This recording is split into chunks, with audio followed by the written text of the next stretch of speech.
ദാരിദ്ര്യരേഖയ്ക്ക് താഴെയുള്ള ആൾക്കാർക്ക് സർക്കാർ നൽകുന്ന പല ആനുകൂല്യങ്ങളും പല സംവിധാനങ്ങളൊക്കെ സാമൂഹ്യ സംരക്ഷണം എന്നുള്ള വിഭാഗത്തിൽപ്പെടും.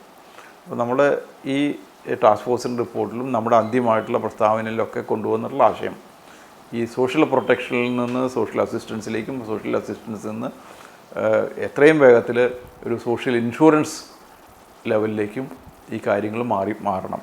എപ്പോഴും ഒരു ദാരിദ്ര്യ രേഖയിൽ താഴെ കിടക്കുന്ന ആൾക്കാർക്ക് മാത്രമുള്ളൊരു ഇതായിട്ട് സർക്കാരിൻ്റെ ഇത് പോരാ. അപ്പം അങ്ങനെ വരുമ്പോൾ ഇതിൻ്റെ ഫണ്ടിങ്ങിൻ്റെ ഒരു വിഷയം വന്നു. ഫണ്ട് ആര് ചെയ്യുമെന്നുള്ളതാണ്.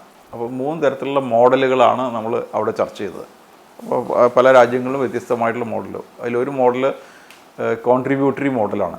വിഹിതം നൽകുന്ന അതിൽ അംഗമാകുന്ന തൊഴിലാളി വിഹിതം നൽകിക്കൊണ്ട് ഒരു മോഡൽ ഉണ്ടാക്കുന്നു.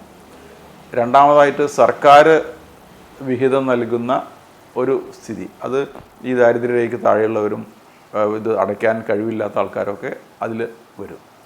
മൂന്നാമത്തെ മോഡ് ഇതിൻ്റെ രണ്ടിനും കൂടെ മിക്സ് ആയിട്ടുള്ളത്.